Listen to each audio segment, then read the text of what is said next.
go around and have you guys introduce yourselves, tell me what you do in the band, and tell me a fun fact about you. I am Tom. I play guitar in Riscas, and I am the most talented member of Riscas. Founder, CEO. I do all of it basically, and these boys just kind of pretend, but industry secret. My name's George, and I'm the singer and the bass player of the band.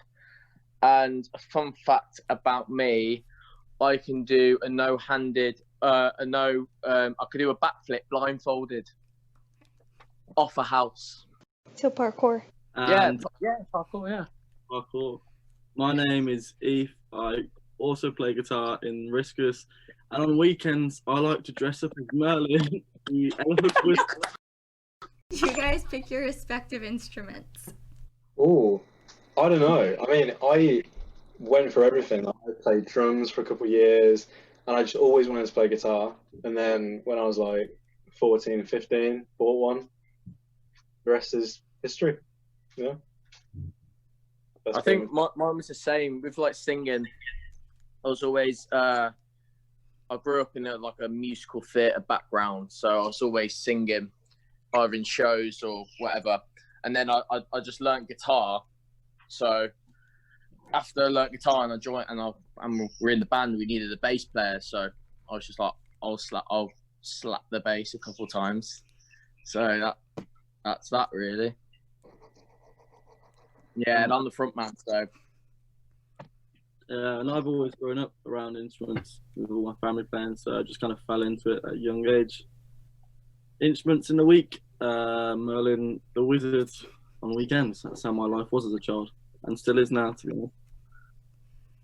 So I like to think the instrument picks the person, not necessarily the person picks the instrument.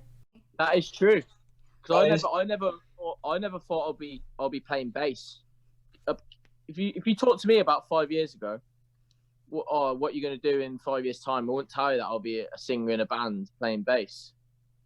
Yeah. Because it shows me, reached out, grabbed me by the scruff of the neck. I tried drums, and then I was like, I just saw the guitar, and it just it came towards me, and it's just never been the same since. So, yeah, that is a good point. It's always fun to see like what instruments people gravitate towards and how they kind of end up doing what they do. So George, you mentioned musical theater. Fun fact, actually, my school is a musical theater performance school as well as a Division I sports school. Oh, really? Yeah, it's a strange combination, but it's a thing. Yeah. I grew up when I was a kid. I was in Billy Elliot on the West End, and then I went to a school in England. It was a boarding school, but it was like a musical theatre dance school. So I literally just studied a load of dance and musical theatre, and so because my mum's a dance teacher and she has her own dance school, so it's literally just been brainwashed into being like a performer since I was a baby, really. But I always either wanted to be a performer or play football, well, soccer. But obviously the soccer didn't work out, so sadly I'm now a singer. So even though my school is a Division I sports school with the musical theater performance heavy thing, School of Rock was filmed on my campus, which is crazy for me to see because it's influenced so many different people, but like going to the school, it's sometimes like, oh, I forget that like the building that you see in the movie is just where I have class. Really?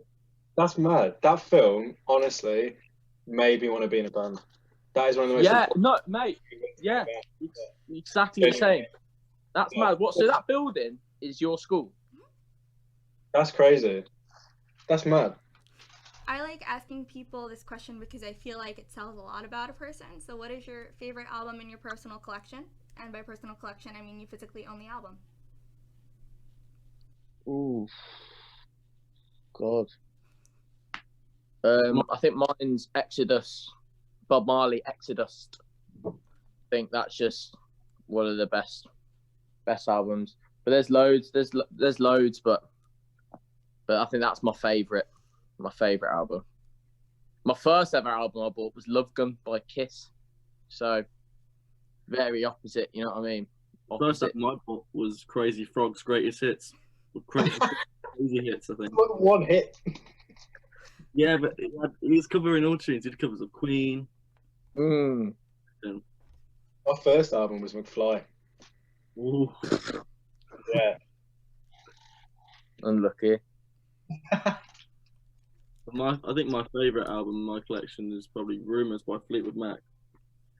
It's quite a cliche favourite album, but I think it is just a really good album. You do have a big collection as well. I do have a big, yeah. Revolver by the Beatles. I'm a big Beatles fan. I think that's probably my first. Always be my favourite. So I asked that because, as I said, like, I think it tells a lot about a person, since owning a physical copy of a piece of music, you either have a connection to it or it's just some great piece of work that you just love listening to. So I always enjoy hearing what people have to say to that. And What's yours? I have two, also two. Cheap Trick live at the Budokan. It was my dad's. And then my favorite's probably The Planets by Gustav Holst. It's a classical music piece. But Wow. Wow. Very Wow. sophisticated. I used to play the trumpet in concert and jazz band, so like learning it and then hearing it, it was one of the pieces of music that kind of changed how I listen to things. So that's probably why. We all need a jazz That was trumpet. such a better answer than any of ours, though. We're just, mine's the Beatles because I like the Beatles. And then yours is just like professional. Have you ever been to America? I've Always been a few times, yeah. I've never been. I've only ever been to Florida. And to the JFK airport in New York, and that's about it. I'd love to live out there, to be fair. Maybe not at the minute, but in the future. Okay, so my next question for you guys is one that was asked at our freshman orientation that we ask everyone. If you can be any item in the kitchen, what would you be and why? Ooh. Hmm.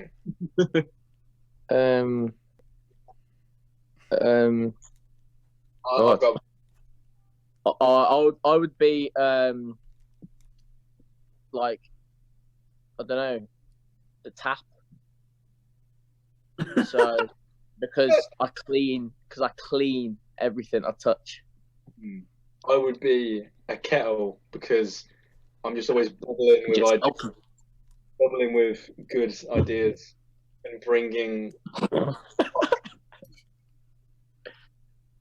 What about you, Eve? I'll be a fridge because I'm always so cool.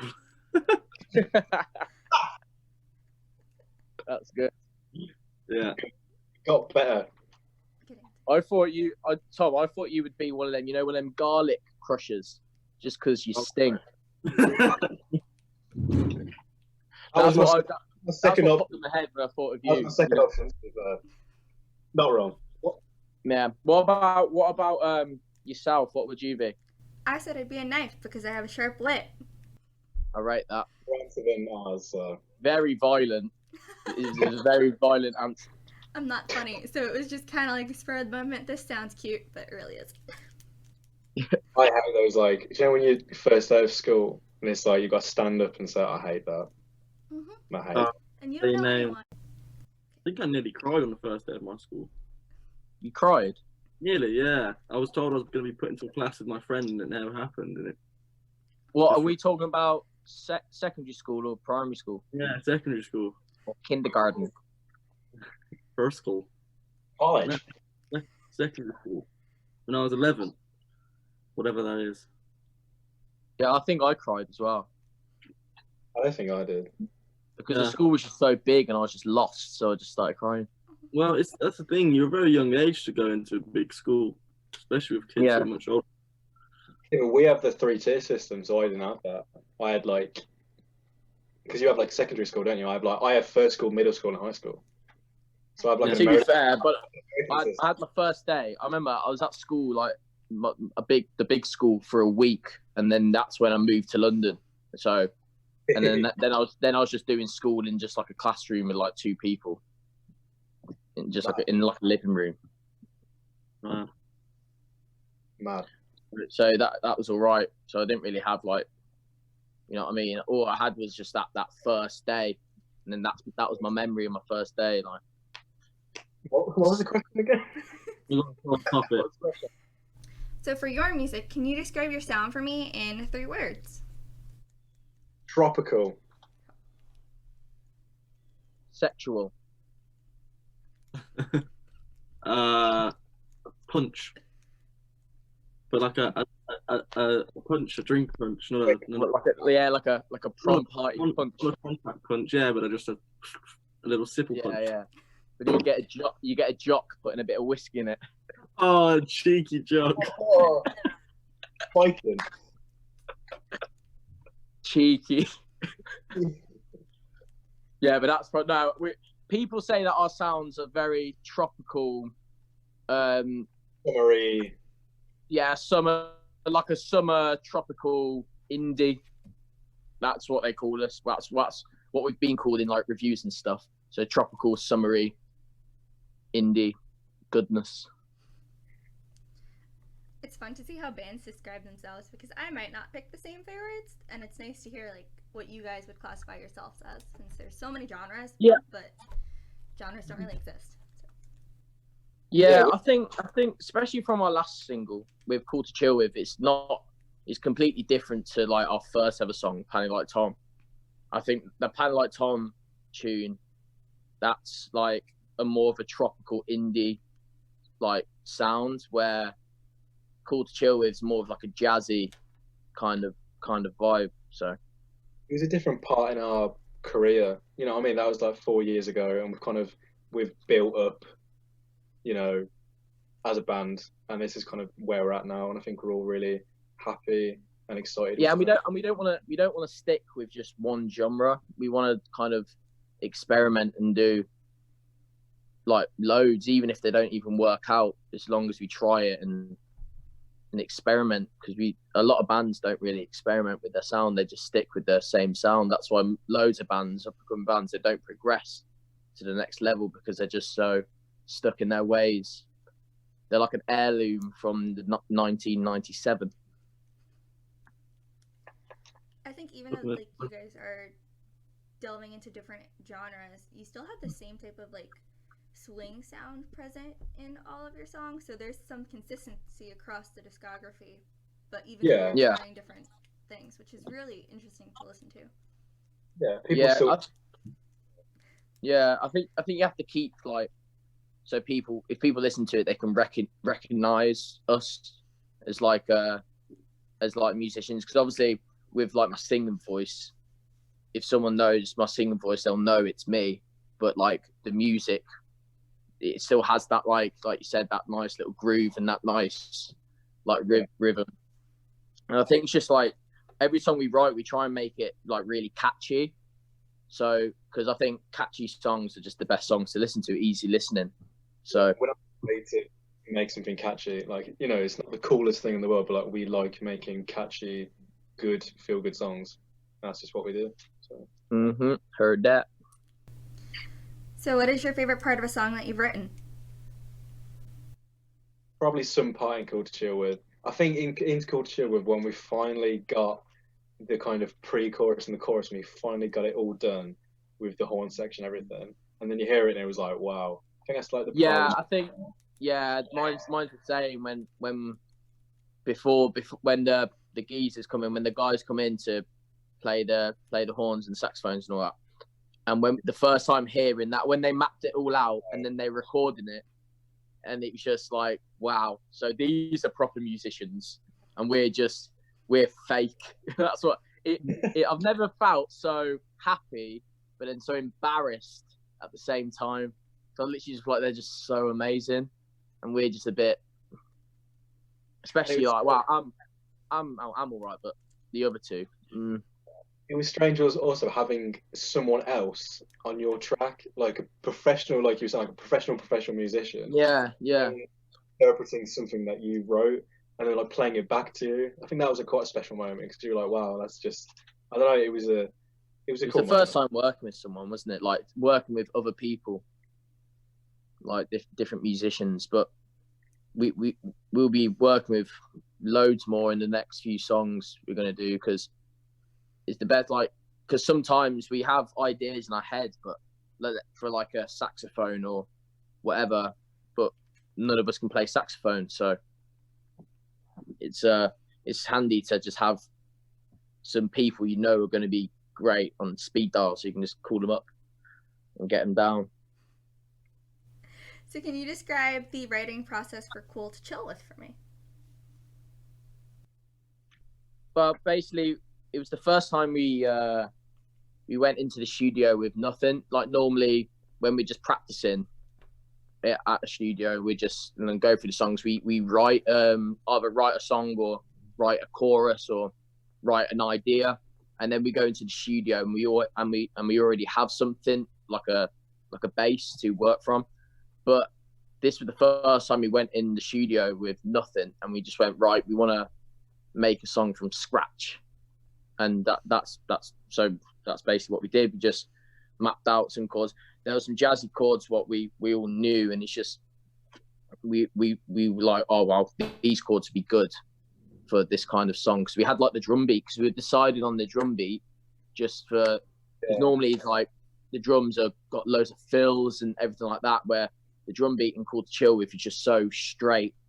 It's just like hip hop drums, how it's just literally just doesn't change. It's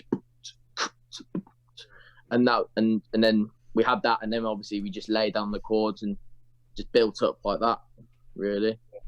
It was nice as well because, like you said, we had the drum beat, which was like, we don't ever start with kind of that as a basis.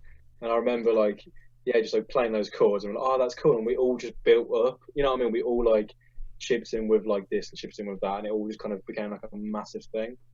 But the chorus though, because I remember, Eve, you were at mine and we were just in the garden and we were jamming and we come up with the chorus. There's a sign out of my house saying I'm Cool to Chill With on that bit. And then, but you remembered it.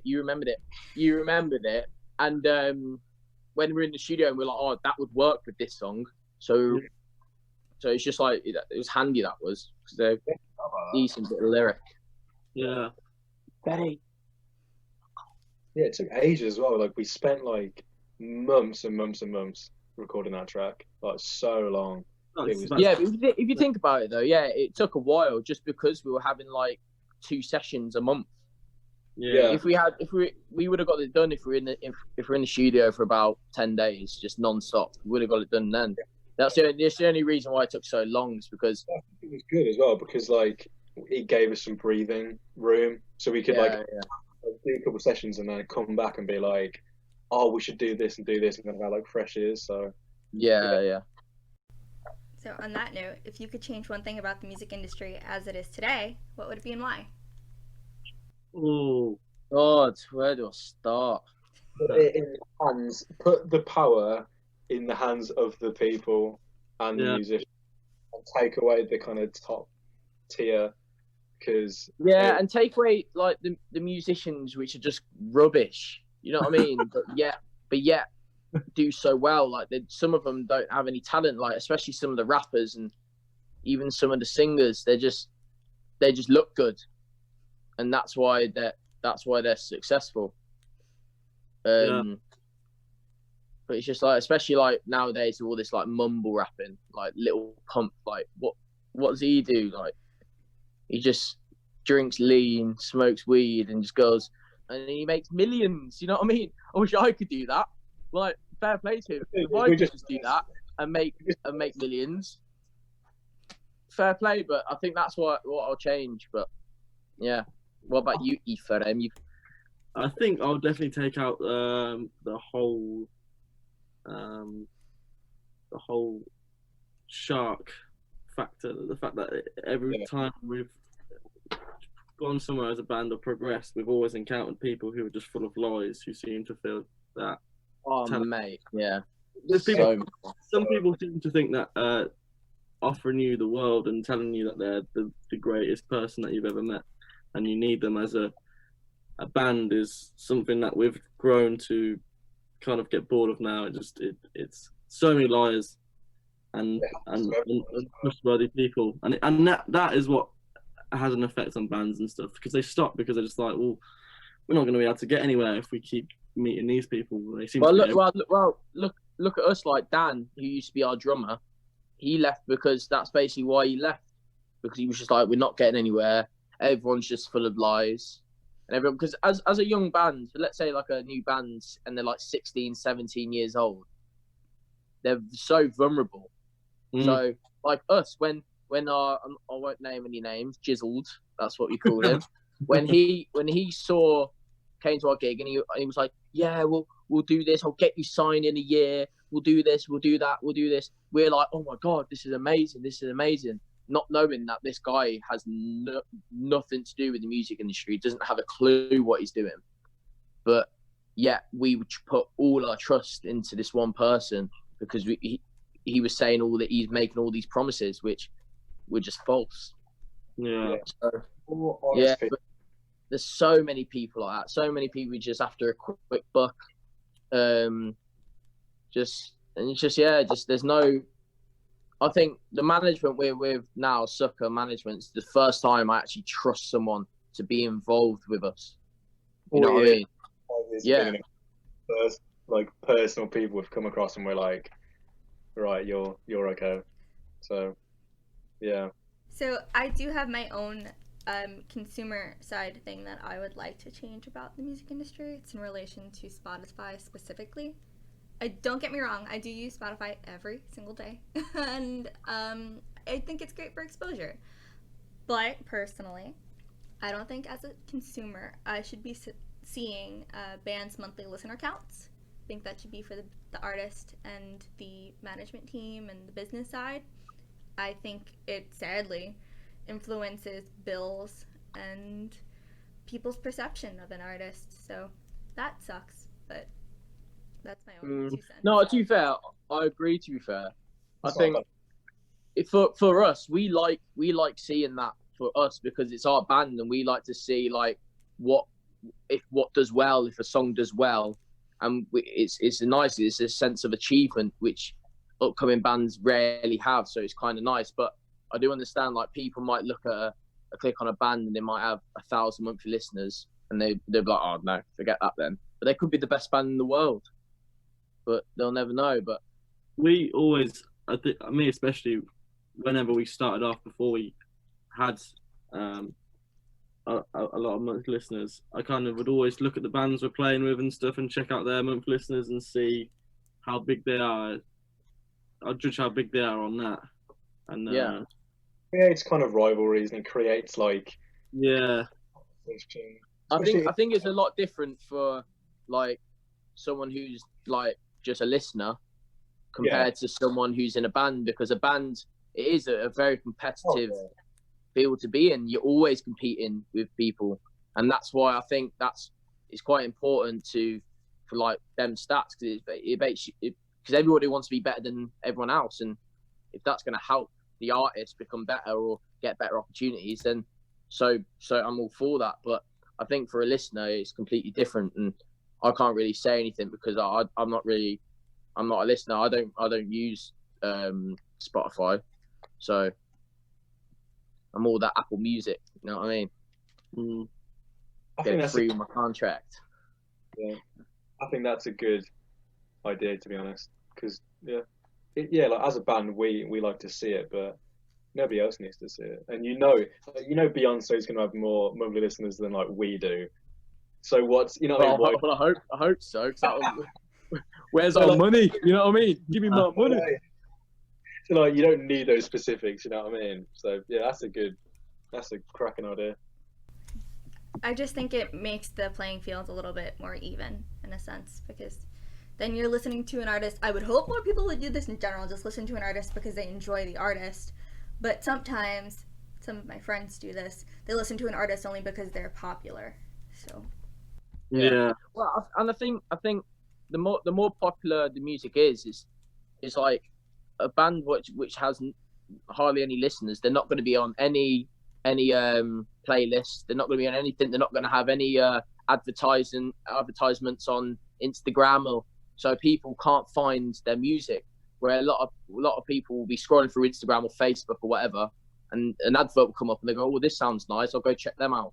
So I think that's part of the problem as well. It's just a lot of people don't have the money or whatever to get their music out. Where I think in Britain it's a lot easier because we've got the BBC introducing. That is such a and great. That's like, yeah, it's such a good platform to get on. But I don't know what the situation is in America if they've got something similar to that. But I think in Britain it's a lot easier to get people listening to your music nowadays. Because even when we first started and we had our first songs out, and they were rubbish, but we still got them on the radio because through introducing. There's no real discovery station on the actual AM FM car radio. Yeah, because even our BBC, like our main radio station, our most popular would be like Radio 1, and they play like all kinds of stuff really, and they have like introducing slots like we had when we first got Panic on there. So yeah, I think England's probably just got a different. Because and it's because it's Radio 1 is like the main thing, but they've got all these different shows for different music. So I think it gets a lot of genre out there where.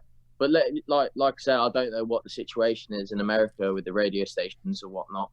I don't know if they're just playing Cardi B on loop for 24 hours a day, or I don't know what it is. Cardi B, 6ix9ine, and Nicki Minaj. There you go. Look at you.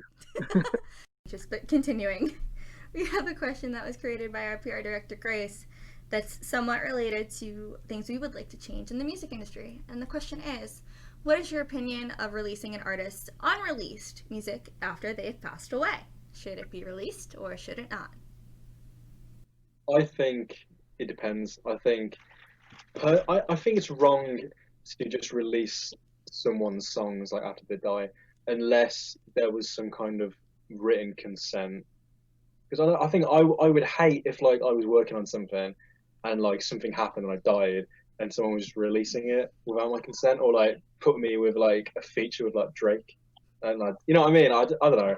I think it's unethical unless you can justify it with some kind of reason from the artist. But... Yeah, I think though, like especially like an artist which has done that quite recently is Mac Miller.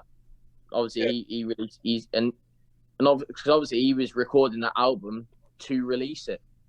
But the reason why he couldn't release it is because he died. So I think people finish the music to honour their life and honour their career. So, but I think if there's like an artist who's like against all that, and then they won't, you know what I mean?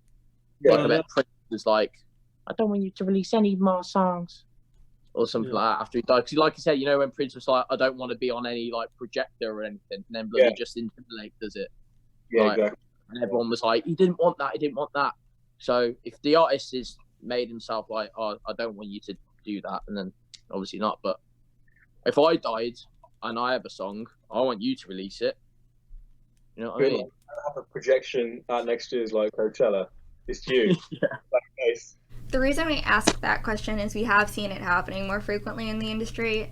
The examples you gave are normally the ones I do say. Mac Miller's album, Prince's Vault, and the little peep songs that were released that sound like unfinished bedroom demos. Yeah. There was a band in England who had a similar thing, and they were a band who were they were up and coming. They weren't like signed. Viola. Yeah, they were just coming up.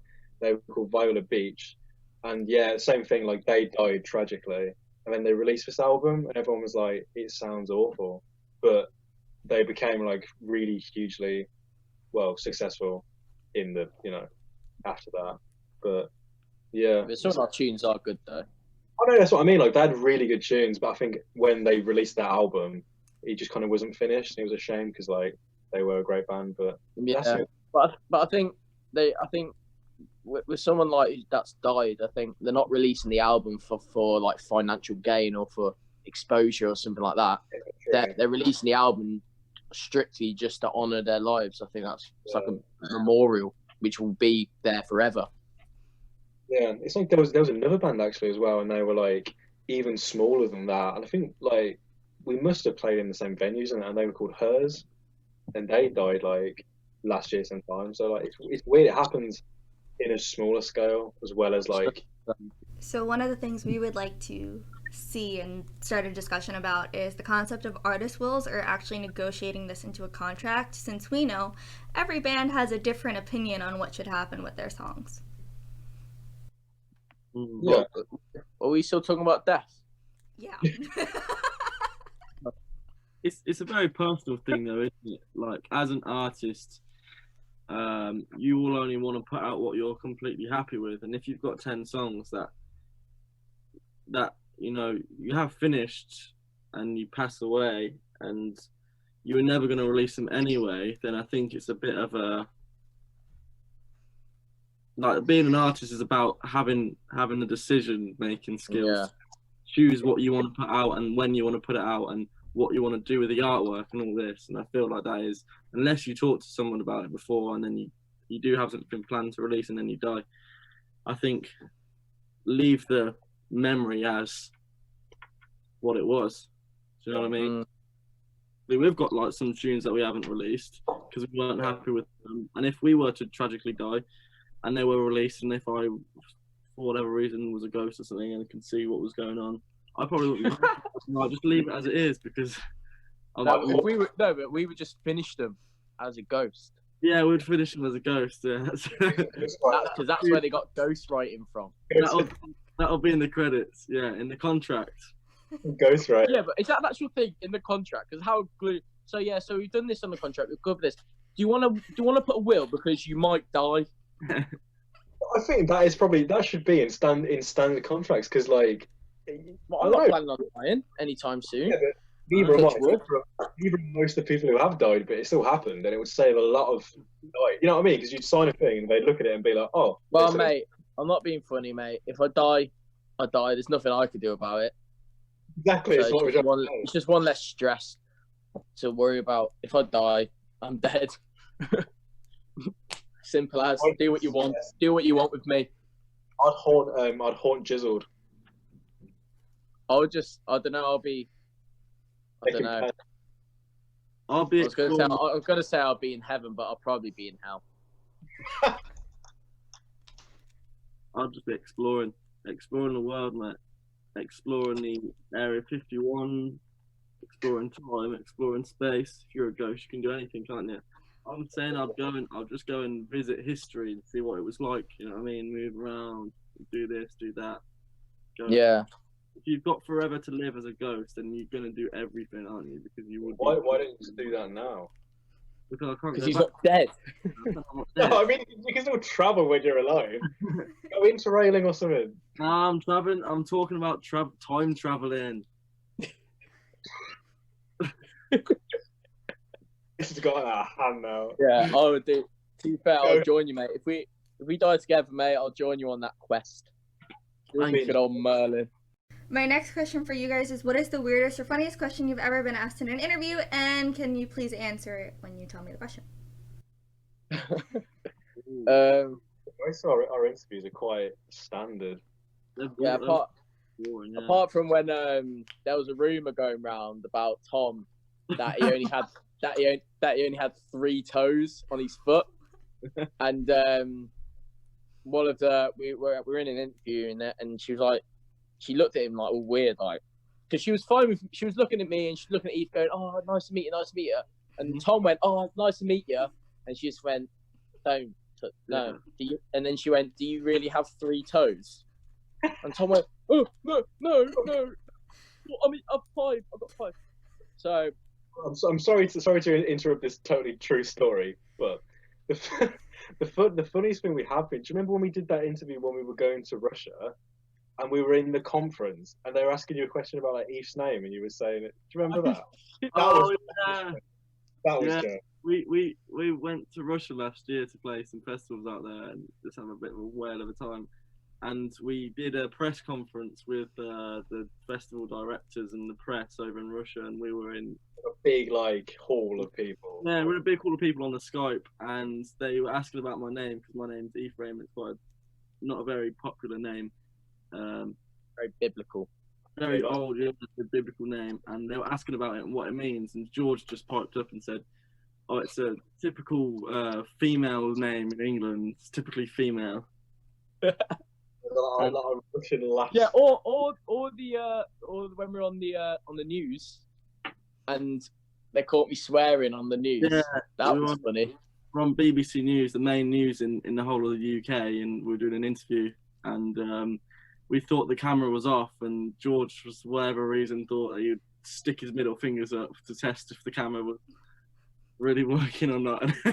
we did the interview, and then we all had calls from everyone saying, "What was that all about?" We're like, "What? What's George swearing?"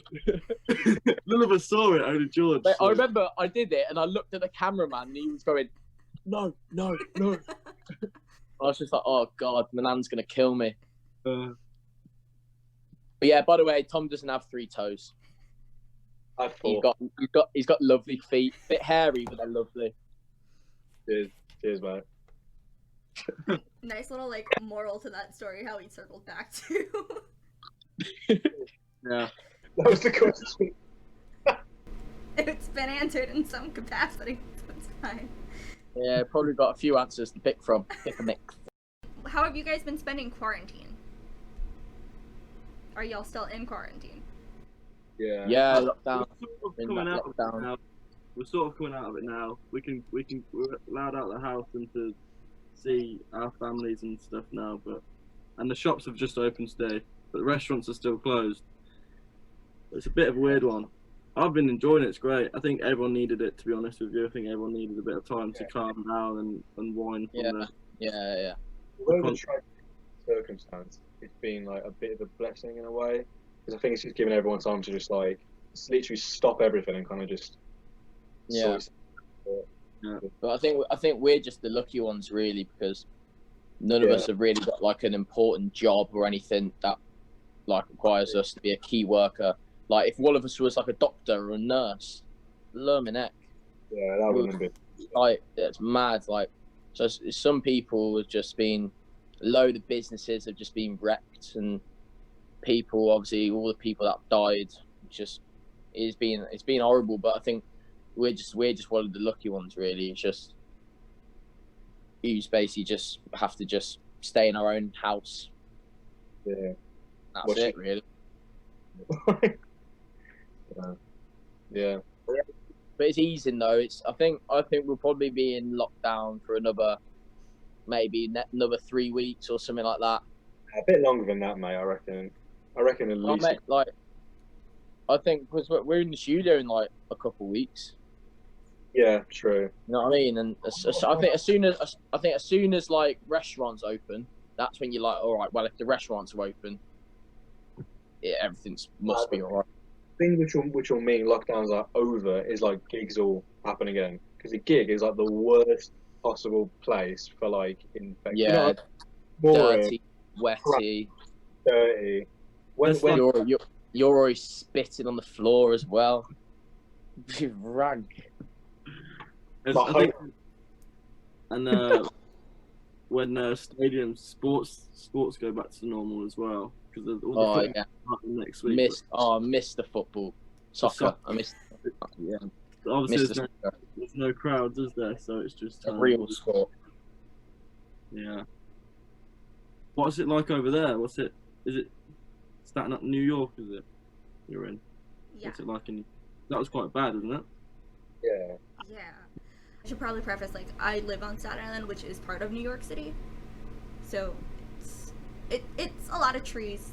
Very different from Manhattan. Oh, what's it called? Staten Island? Staten Island. That's where Thingy's from, isn't it? Pete Davidson. Yes. Isn't that where Practical Jokers are from as well? Yes. I love that show. Yeah. But they've got that film coming out, The King of Staten Island. That's coming out soon, isn't it? I think it came out. Is it already out? I think so. Sweet. Everything was cancelled and I didn't get to have a graduation and such, so it's a little strange. No prom. Have big proms and stuff. Is that an actual thing? Prom, yeah, for high school. Yeah, that's cool. Yeah, is prom a big deal? Because in England, it's basically you just go and have some food and then that's it. You go home. Really? But in America, is it on TV shows bloody what do you call it, 13 Reasons Why or whatever, when it's legit and people go, "Will you go prom with me?" Yeah, And it's you like, have all the what? proposals that happen. And the prom, and is it like prom king and queen? Is that real? Yeah. It's mad. What is it? Just so it's just like the most popular people that get given a little crown. My school is different. I went to science, technology, and engineering high school. The smartest kid. Oh. So but everyone was like safe then. Everyone was cool. So it wasn't really like the king and queen were the most popular people, but like everybody knew each other because it was a small school, so they were just really well liked. That's cool. I was banned from my prom. Yeah, I didn't go to my prom either. I went. It was alright. Yeah, here like you have the pre-prom, and then you go to prom, and then you have after prom. That's like you have 3 proms. Wow. You have like 3 drinks, and then you have prom, and then you go after. Yeah. Oh right. Oh no. Yeah. So like basically like a night out. That's like that's everything in England. If you're going on a night out, it's always pre-drinks, a drink before the party. But our after party just having a kebab or something. Our after party is on a street corner with a kebab and go to bed early. I think in England, I think people start drinking from when they're about 12. Mate, I had my first beer when I was like 11. Yeah, I was drinking shandies at the age of 8. Yeah, mate. Yeah, shandy. But I've just turned 20. I turned 21 a couple months ago, and I can't imagine like not having like alcohol in my life. Like waiting that long, trying to get like you know, in a sad way, but like it's such a part of my life, just like drinking beers and like going out and seeing you. I don't know. I can't imagine like only just being able to do that now.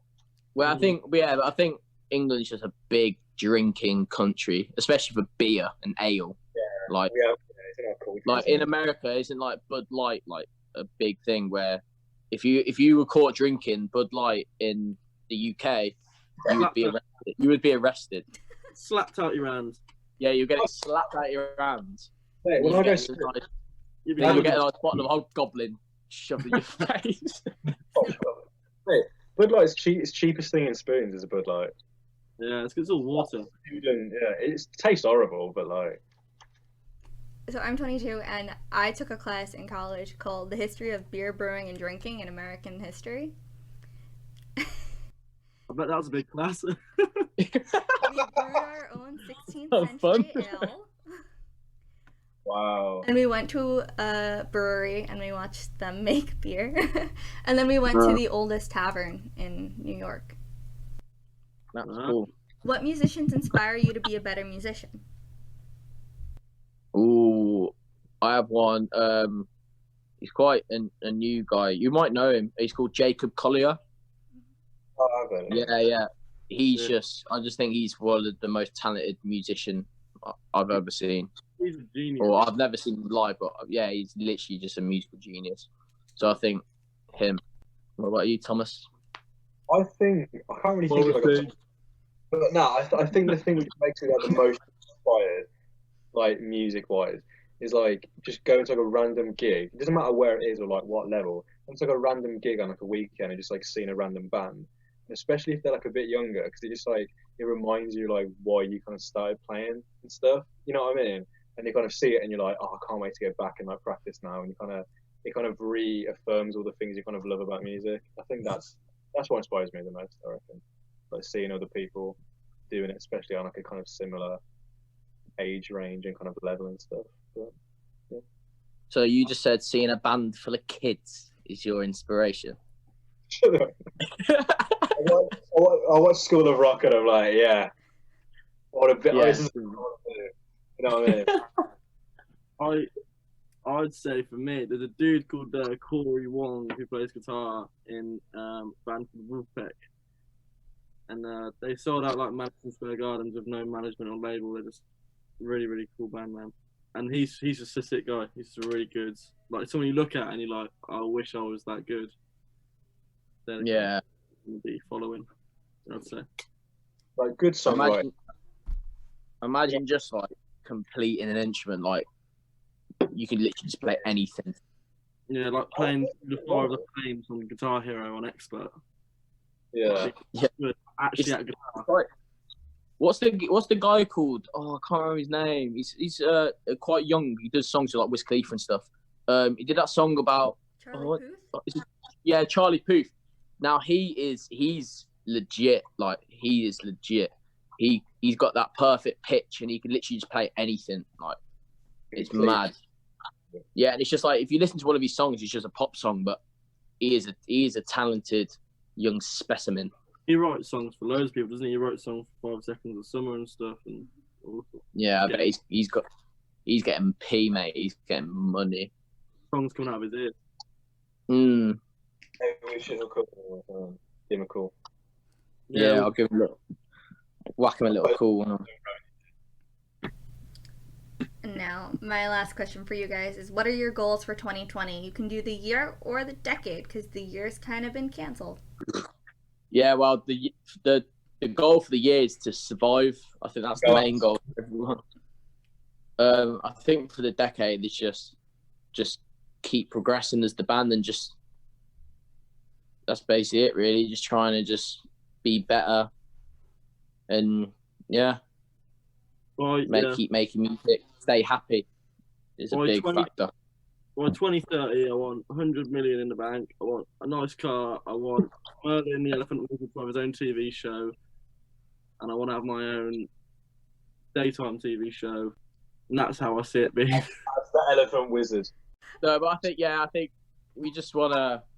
I just want to just carry on, just try and just get to the next level and keep progressing as the band until we're just selling out shows everywhere, constantly on tour, big studios. I want to write loads of albums. Just for the decade. Write songs. Stay happy. Stay positive. Carry on going. Mm. So, I want to thank you guys so much for speaking with me. Thank you very much. Thoroughly enjoyed it. Enjoy the rest of your day, guys. I know it's like evening. Stay safe. You too. Yeah. Okay. Bye, everybody. Okay. Bye. Bye.